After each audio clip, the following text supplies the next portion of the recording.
how is it at the Dominic LeBlanc Aquatic Center? What's happening? Well, you know what? I did a petition on it again this week. I had hundreds of school children write me. As I mentioned in the House of Commons, you know, it's not every day you see that many First Nations partner with the municipality for an infrastructure project. And you know what, as a member of Parliament, it's kind of frustrating. It's because it's like when we bring issues here to Ottawa, it's like it falls on deaf ears and it's like, well, that's a local issue, Brad. No, my job is to bring local issues here. All issues are national in the sense, well, that's what we're here for. So all my constituents want is what exists in almost every other community, and that's an indoor pool. I just want an indoor pool. And these kids have gone through a lot. Like, the funny thing is the government will work with an individual First Nation to build their own facility on their own little reserve. They're all part of the same broader Stalo Nation. But when they try to work together, when Indigenous people try to work with a broader community, everyone puts up a roadblock all the time. So reconciliation for me, and what we do in our community, what we do with the Lettsmont Community Forum, and that's why we've changed the name to Lettsmont, and I made a formal announcement about that before City Council at the District of Kent. And I said, you know, I've been joking around in Parliament about the Dominic LeBlanc Regional Aquatic Centre, and I've said that partly to push the minister, but we're changing it to Lettsmont, and that's about like working together in community, and that's what reconciliation is about. And I know my tactics are a little different from time to time, but I have a job to do, and that's for the #1 riding in Canada that also got screwed over by natural disasters more than any other riding in this country. People in my communities are hurting. Secondly, Lytton is about to go through its 2nd anniversary. We have not seen a single new home built off reserve, not a single one. I don't think a lot of the people that lost their homes are ever going to go back. And the Government of Canada and the Province of British Columbia have a lot of work to do regarding disaster financial assistance arrangements, because the status quo, it's failing people and it's failing communities. So we got a lot of work to do. I'm going to keep pushing local issues, because that's what I got elected for. Thank you. So I just wanted to ask you, I know I went back through the Hansard and I saw a lot of MPs in your caucus had concerns about C-35, but you guys did end up voting for it. So what was the tipping point there? Yeah, and I think if you go, you'll see what my answer is in response to Minister Gould about that, right? I think our job here is to bring forth the major concerns. The reality is this bill doesn't do anything because the agreements with the provinces and territories are already signed, right? So we have to honor those, right? What we need to do is we need to ensure when we're in power that we restore flexibility and choice for parents and the operators and remove the ideological shackles that are in place right now. There's a lot of concern, and I think we had to bring that to light, and I think you're seeing it more and more. You guys are actually doing a good job of covering a lot of the concerns in a lot of the provinces and territories. There's just 50% of kids are in childcare deserts, and that's a major, major concern, and we'll have to see what folds out in the next little bit.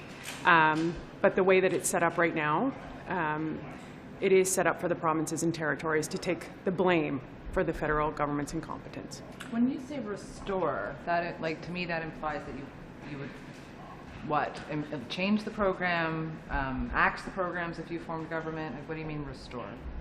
Well, I think you'll have to, I think you'll see the comments that I made in regard to that, right? Right now you have to honor the agreements that are in place. This is not permanent, it's 5 years. And I think as the data becomes more available, you'll start to see that, sorry about that, the children are not able to act. It's just not working. So we'll leave it, we'll see what happens, and then we'll put forth solutions to make it more accessible for parents, more flexible, more choice. Any examples of what that solution might look like? Thanks, guys.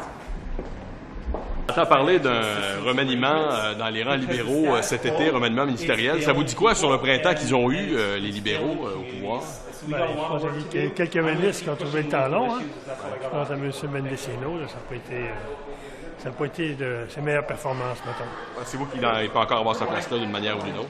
Non, je pense qu'il n'y a plus la confiance des victimes, il n'y a plus la confiance de beaucoup de citoyens. Là. Je pense qu'il faut qu'il laisse sa place à quelqu'un qui va mettre les victimes au centre du système. Il y a eu beaucoup de projets de loi sur la justice cette session-ci. En 2 mots, comment vous avez trouvé le progrès réalisé? On a beaucoup travaillé parce que je suis vice-président du comité des affaires juridiques au Sénat. Donc, je peux vous dire qu'on a travaillé en sacrifice.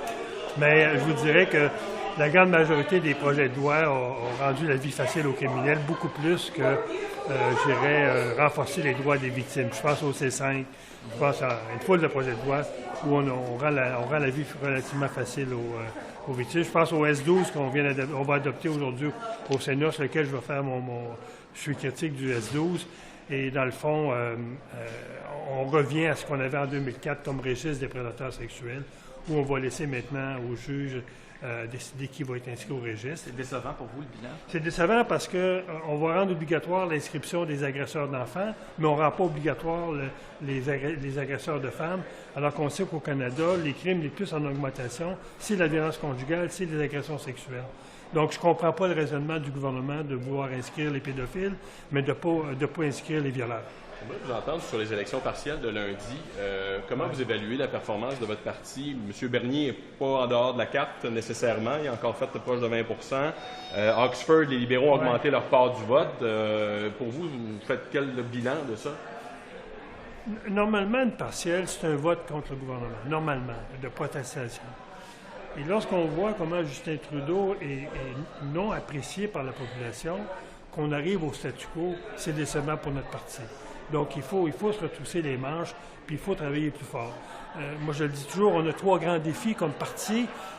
Le premier, c'est d'avoir une vision optimiste du pays. Le deuxième, c'est parler aux femmes. Il faut aller chercher le vote féminin. Puis le troisième, c'est que notre base est acquise. Il faut parler aux Canadiens maintenant. Puis je pense que c'est les 3 grands défis qui nous attendent. Vous avez fait quoi de la mise en garde de M. O'Toole qui dit qu'il ne faut pas tomber dans le piège de vouloir avoir une clip, des tweets, tout ça. Est-ce que vous êtes d'accord avec lui? Moi, je dirais qu'il ne faut pas tomber dans le panneau de croire que la victoire est acquise. En politique, nos adversaires peuvent se redresser facilement.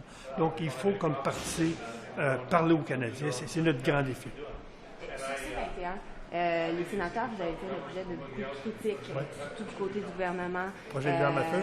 Oui. Oui, et Poly se souvient aussi qui dit, bon, on aurait aimé que ça soit adopté, même s'ils ne sont pas pleinement satisfaits du projet de loi. Vous répondez quoi, vous, à ces critiques-là? Je pense que c'est un des projets de loi sur lesquels M. Mendicino a été le moins performant. Il a fait un peu de chasseur là-dessus, en aller-retour. Et c'est un projet de loi qui ne s'attaque pas aux vrais problèmes. La criminalité, on le voit à Montréal actuellement, là. Les gangs de rue, les jeunes qui sont dans la délinquance, on ne s'attaque pas à ce vrai problème-là. On ne s'attaque pas aux armes illégales qui rentrent, on ne sait pas où, par les réserves autochtones majoritairement. Donc, de vouloir contrôler particulièrement les chasseurs, on ne réglera pas le problème de la criminalité. Donc, ce projet de loi-là ne touche pas les vrais cibles de la criminalité. On entend toutes sortes de rumeurs au sujet de M. Mendicino qui pourrait être rétrogradé dans un remaniement ministériel. Oui. Pensez-vous que ça peut qu'il y ait une nouvelle personne qui ait ce portfolio-là pour ce qui est du dossier des armes à feu, de ce projet de loi-là? Est-ce que ça pourrait faire un changement, selon vous? Bien, moi, j'ai hâte qu'il y ait dans ce gouvernement-là un ministre qui va parler au nom des victimes. On n'en a pas entendu parler depuis 8 ans. Donc, quand M. Mendicino dit que j'ai donné une directive au service correctionnel de mettre les victimes au centre de les décisions, alors que pas plus tard qu'en 2018, il votait pour un projet de loi pour rendre les choses les plus faciles à l'intérieur du système carcéral. Il parle des 2 côtés de la bouche, là. Merci, M. Boilly. Bonne journée. Merci beaucoup. Bonne journée.